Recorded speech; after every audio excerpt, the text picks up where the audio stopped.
Deep within a forest, the trees stood tall and proud, their branches reaching towards the sky. The sun struggled to penetrate the thick canopy, casting dappled shadows on the forest floor. High above, perched on a tall tree, sat a crow, his black feathers gleaming in the occasional ray of sunlight. Ah, life is good. The crow, let's call him Charlie, surveyed his domain with a keen eye. He loved his forest home, with its endless supply of tasty insects and juicy berries. On this particular day, Charlie was feeling especially content. He had just discovered a delicious piece of bread, likely dropped by a passing traveller. This bread looks delicious. As he happily munched away, he noticed a movement in the undergrowth below him. The creature that had caught Charlie's attention was a fox, his sleek red coat blending in with the shadows.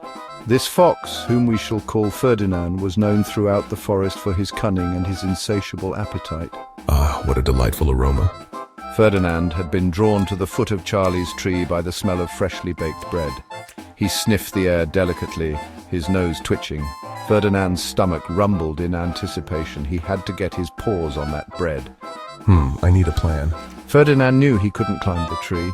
He would have to use his cunning to trick the crow. Good morning.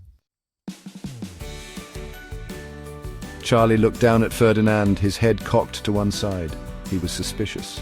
What do you want? My dear Charlie, you look especially handsome today. Your feathers are so black, so sleek and glossy. Ferdinand knew that flattery could get you everywhere, especially with a creature as vain as a crow. Charlie, for his part, was enjoying the compliments. Oh, it's nothing special. Nonsense. I've always said that crows have the most beautiful voices in the entire forest. Won't you sing me a song, my friend? Ferdinand held his breath. This was the crucial part of his plan. Charlie hesitated for a moment. He did enjoy a good sing-song, and he was rather proud of his voice. Well, all right then. Without another thought, Charlie threw back his head and let out a loud caw. The bread, dislodged from Charlie's grasp by his enthusiastic singing, tumbled through the air and landed right at Ferdinand's feet. I can't believe my luck.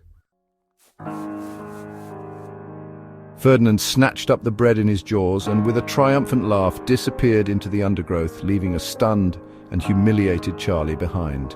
I've been tricked, and by that sly, conniving fox, no less. Charlie watched Ferdinand go, his feathers ruffled with anger and embarrassment.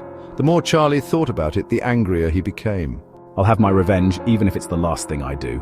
As the sun began to set, casting long shadows through the forest, Charlie sat alone on his branch brooding. He had learned a valuable lesson that day, a lesson about the dangers of vanity and the importance of being wary of those who offer false flattery. But most importantly, he had learned that revenge, as they say, is a dish best served cold. The next morning, Charlie was awakened by the sound of a familiar voice. It was Ferdinand, singing merrily to himself as he made his way through the forest. Not so fast, my friend. Charlie muttered to himself, a sly smile spreading across his beak. He had a plan that would teach Ferdinand a lesson he wouldn't soon forget.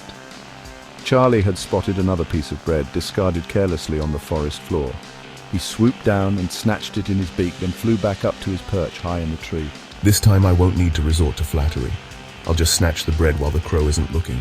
Ferdinand, meanwhile, had spotted Charlie and the bread. He licked his lips in anticipation. He crept closer, keeping a wary eye on the crow. Charlie, pretending not to notice the fox creeping closer, began to dance on the branch, flapping his wings and bobbing his head, all the while keeping a tight grip on the bread. What is the crow up to? "Hello again, Charlie," Ferdinand called out, trying to distract the crow. What are you doing up there? But Charlie ignored him, continuing his bizarre dance. Ferdinand decided to make his move. With a sudden burst of speed, Ferdinand leaped into the air, snapping his jaws shut just where he thought the bread would be. But Charlie was ready for him. With a flick of his wing, he dropped the bread. It tumbled down towards the forest floor, landing with a soft thud in a clump of bushes.